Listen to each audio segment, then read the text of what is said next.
Russia has its weaknesses. One indication is that they are running out of equipment themselves. When they started the war with enormous old Soviet stocks of weaponry, artillery, tanks, and the like, they've been firing missiles, every night into Kiev and drones into Ukraine. So a lot of these things have been used up, and you've seen Putin having to go to North Korea, having to go to China, having to go to Iran, and look for to get these things on international markets. The irony is that Russia and the West have been competing on the same international markets for military equipment. So Russia, yes, does have a superiority, but the stocks are not infinite, number one. Number two, Putin's objectives are fairly limited now. I don't believe personally that he thinks he can sort of subjugate all of Ukraine as much as he would like to. Hello and welcome to Frontline for Times Radio. I'm James Hansen, and today we're talking about the latest on the war in Ukraine. And I'm delighted to be joined by Shea, former NATO Deputy Assistant Secretary General. Jamie, welcome back to Frontline.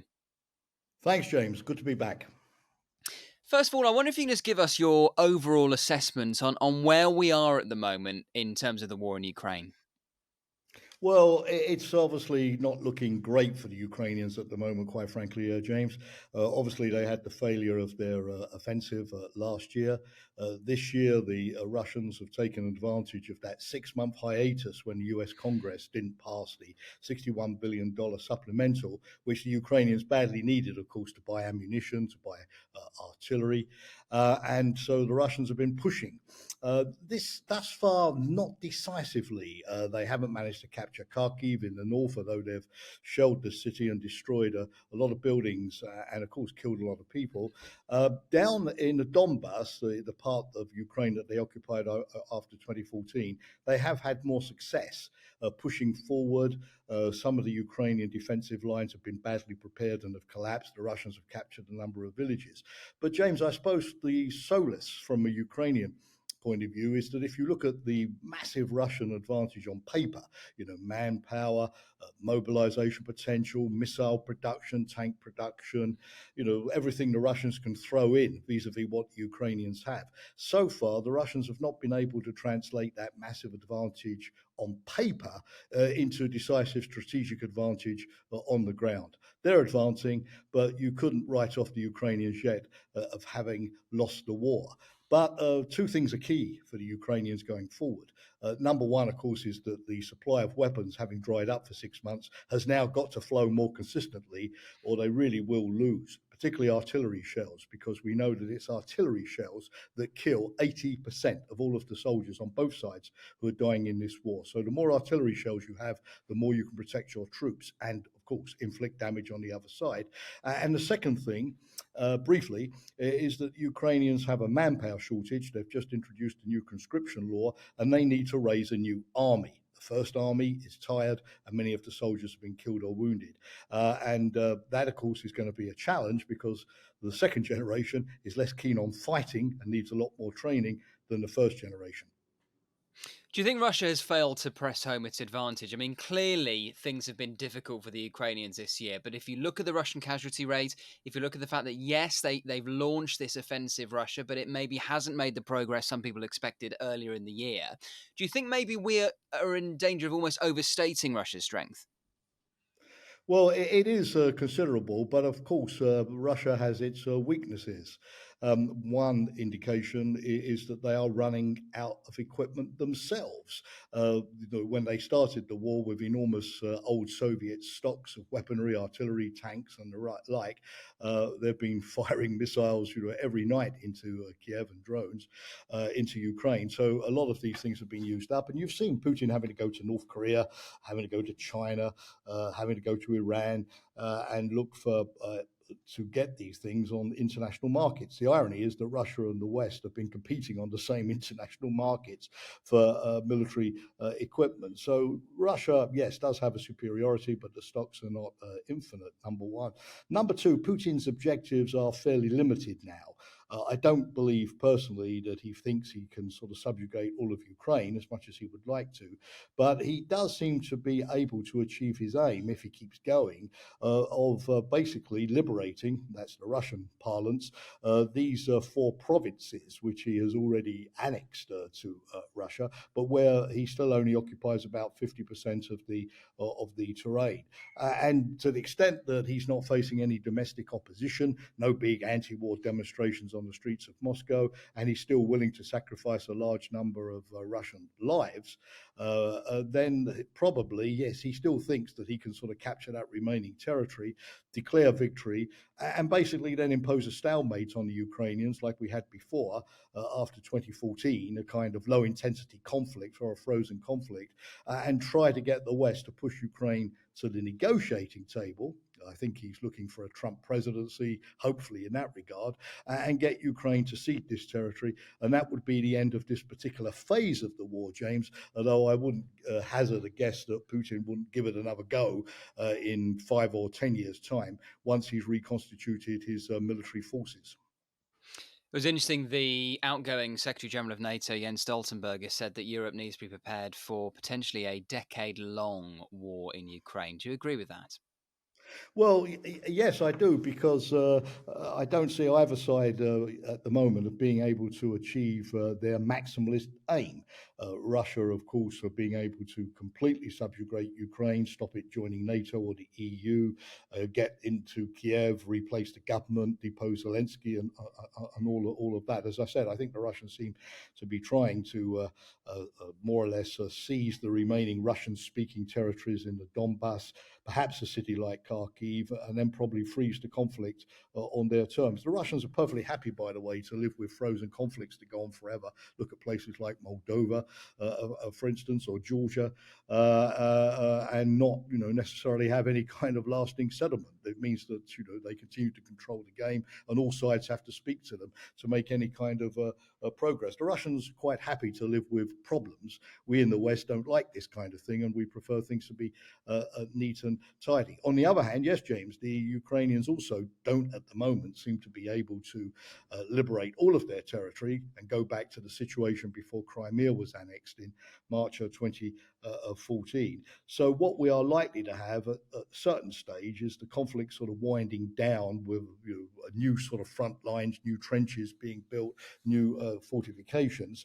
And then Putin, who has, of course, suffered big losses in terms of men and equipment, as I mentioned, would need to rebuild his army, and we'll see within 5 or 6 years if he would try it again. But at least from a NATO point of view, preserving an independent Ukraine, a functioning Ukraine, a Ukraine still anchored to the West, and modernizing the Ukrainian army offers the prospect of having at least Ukraine on our side fighting Russia, not a Ukraine controlled by Russia.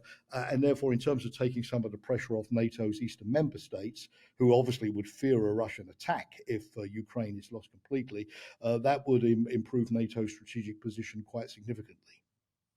And in the last few days, President Zelensky's held a phone call with former President Trump. And of course, Donald Trump has made a big play in the past of saying he could bring the war to an end within a few days of taking office.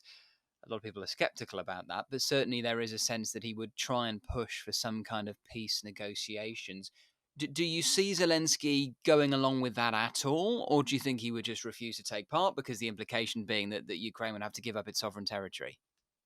Well, I think he's trying to persuade Donald Trump not to have a peace plan which is entirely on Putin's terms and which would be equivalent to a kind of white flag ceasefire. Indeed, James, Trump has said that he would solve the Ukraine conflict before, after he's elected, but before he takes office at the end of January. Although I think that's going to be more difficult.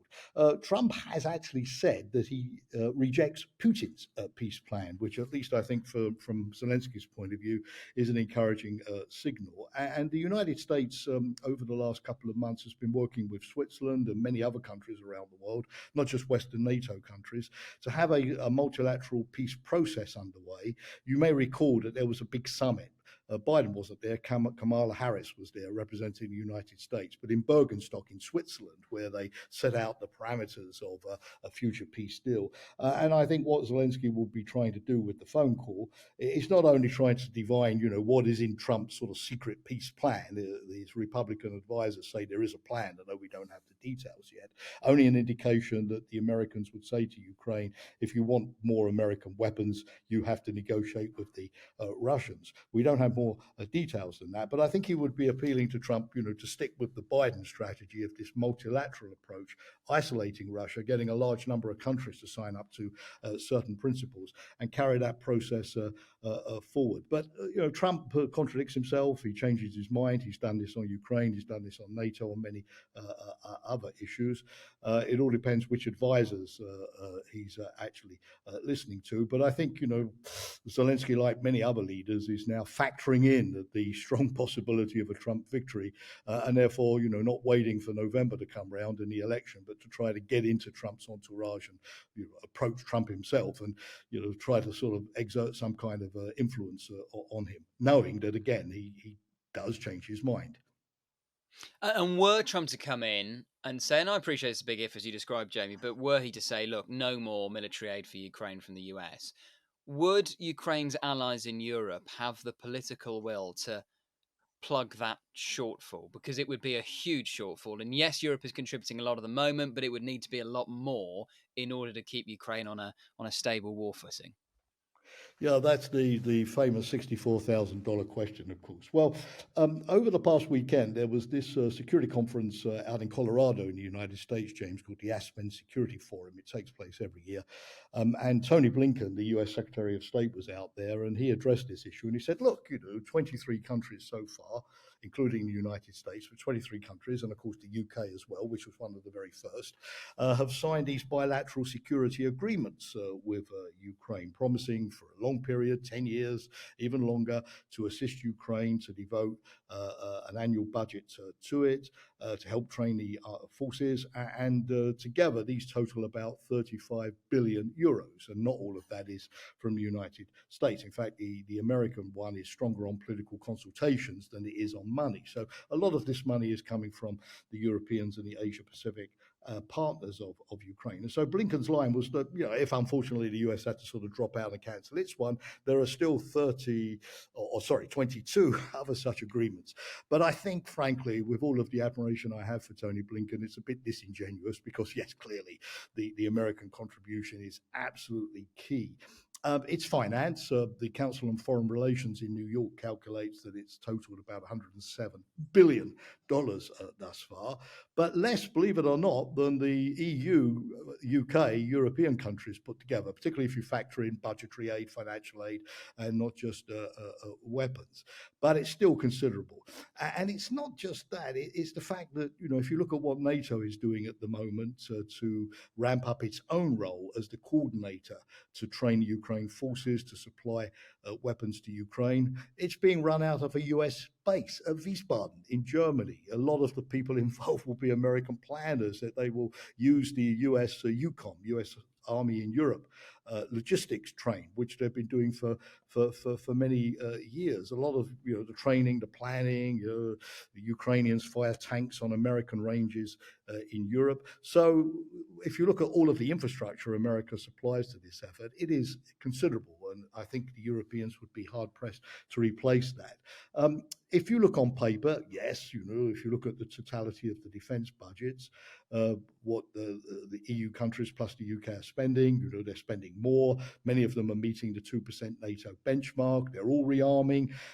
We talk as much in Europe, even more than in the United States now, about reopening defense production lines and replenishing stocks and all that. So on paper, again, yes, the EU should be able to keep Ukraine in the war without the United States. But of course, many countries, political will. Hungary has been, in the EU at least, holding up a lot of the packages thus far.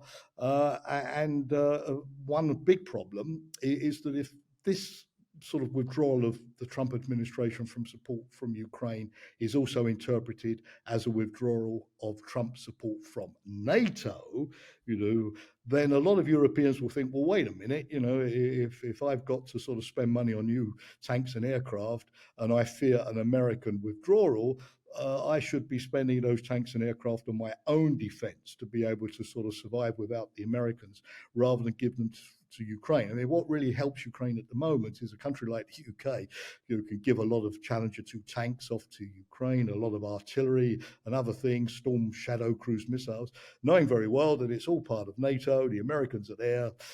Everybody is there to protect each other. It can accept a level of risk.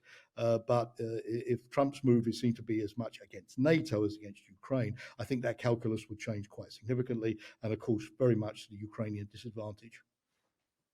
And what I know frustrates some of our audience on Frontline, Jamie, is this sense that for many of Ukraine's European allies, they're prepared to back them enough to keep Ukraine in the war and fighting, but not go far enough to help Ukraine win the war. I mean, Germany's a good example. And yes, they've contributed a large amount of military aid, but they're having conversations about potentially introducing some form of national service in Germany, which up until relatively recently would have been unthinkable.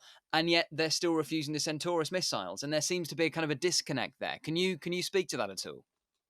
Well, there's certainly this difficult balancing act, which, by the way, James, the Americans are also following. They too have posed quite stringent restrictions on the ability of the Ukrainians to use their weapons to strike Russian targets. The US has been as much careful to avoid, getting involved in an active war against Russia and escalating the situation as Germany or any European country. And the Americans have also been rather lukewarm on Ukraine's near term, not over time, but near term membership of NATO as well. So I think it's been a sort of a general sentiment among many countries. What you're actually seeing is that Europeans and Americans have been imposing red lines on themselves, ourselves, to avoid escalation.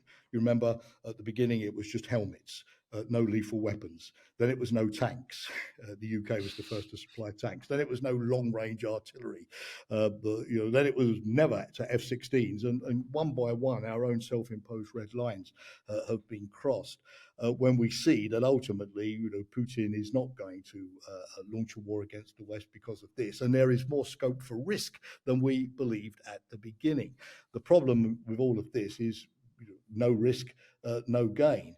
And to help the Ukrainians, you have to obviously accept a high level of risk, particularly in allowing the Ukrainians to use some of these long-range missiles to strike air bases and fuel dumps and other things in Russia, to make it harder for Russia, of course, to strike Ukraine. And there is a moral argument to say that they should be able to do to Russia in self-defense the kind of things that the Russians are doing to them, albeit not attack Moscow, which seems to be a red line for the Western countries, and not attack nuclear facilities, obviously, which would be a very different story. And of course, not to deliberately attack civilian targets, which is what the Russians are doing, as long as these targets inside Russia really have a military rationale. So I would answer your question, which is the very good one, by saying, yes, it is a little bit too little too late.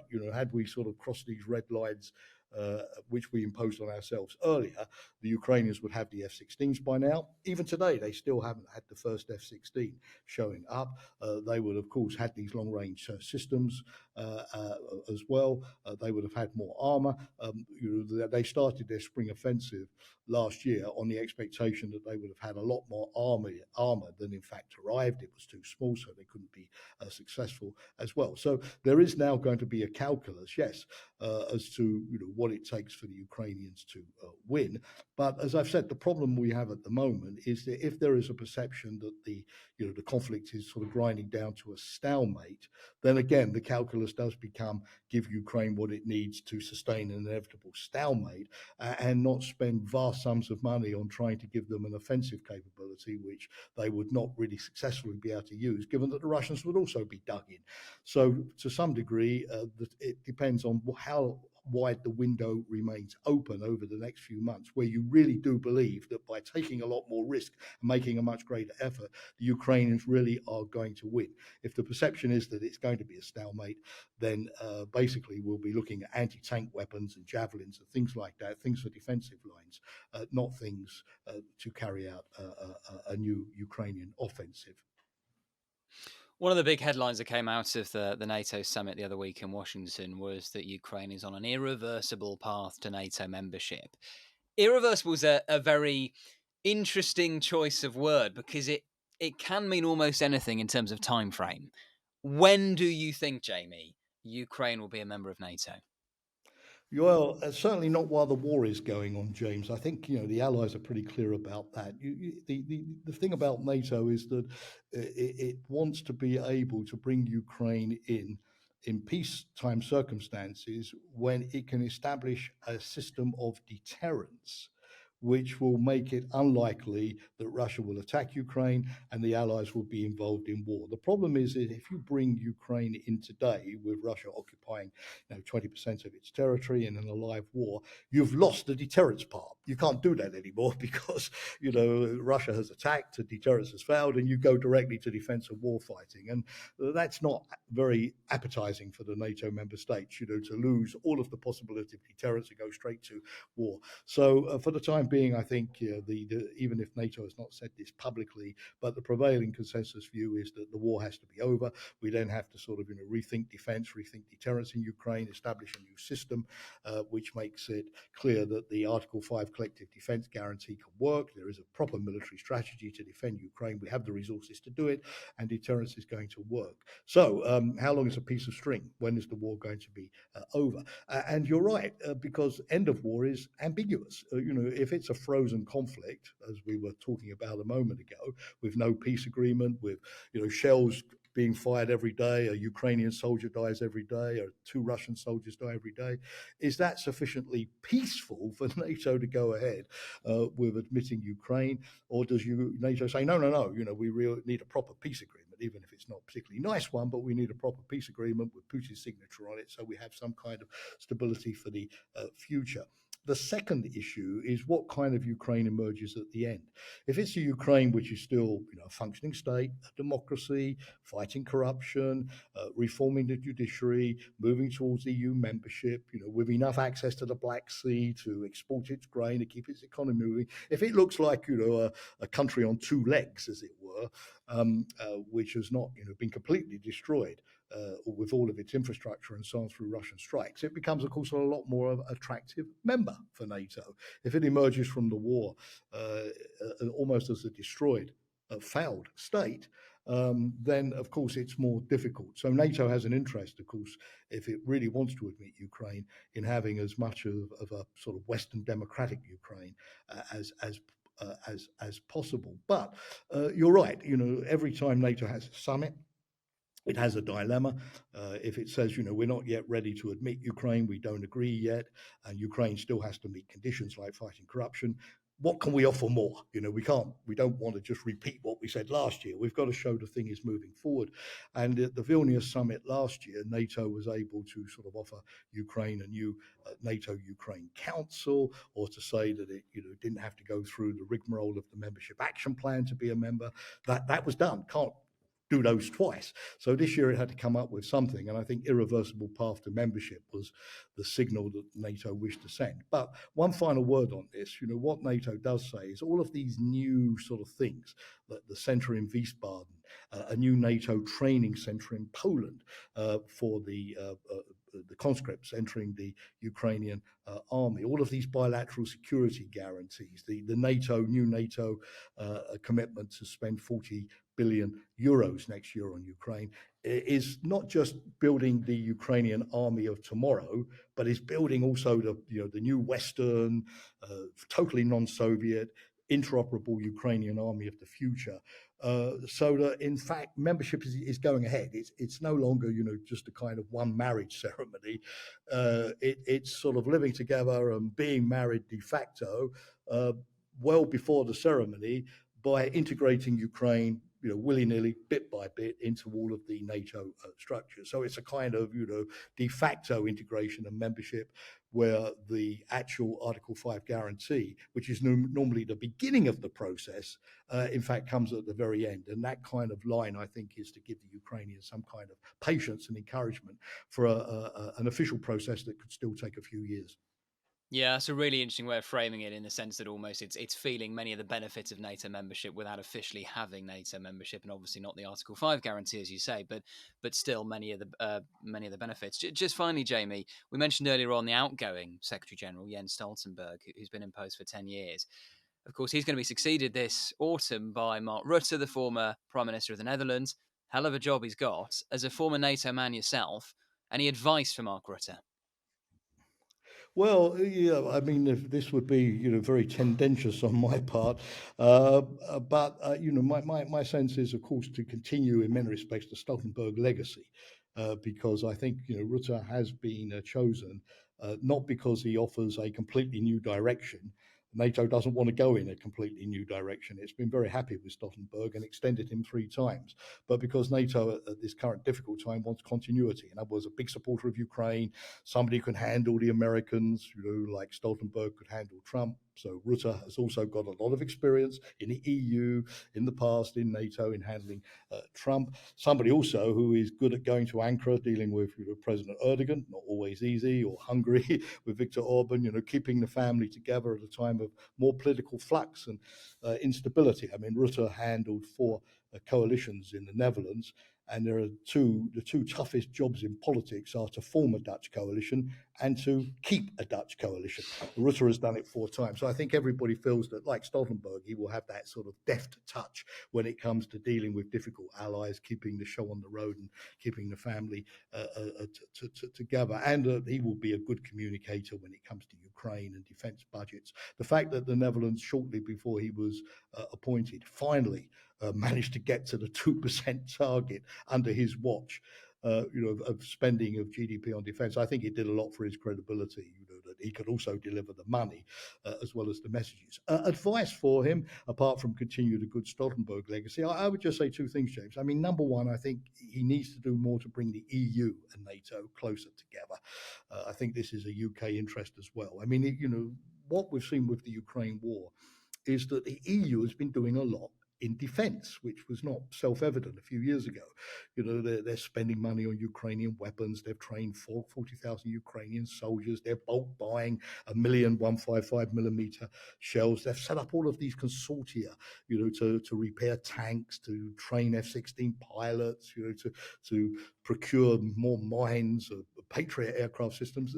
I'll spare the listeners the details, but they've been, in many respects, more forward-leaning on this than NATO. And of course, the EU is doing a lot on issues like cyber defense. We've just had the big IT outage, of course, disinformation, all of these things. So, Stoltenberg, being a Norwegian, wasn't really the best placed person to get NATO and the EU to work closer together on all of these things. Rutte comes from inside the EU. He's been at the EU Council, and I think that would be one thing he could usefully do. The other thing I would say to him is just work with the NATO machinery. It's very tempting for a prime minister coming in.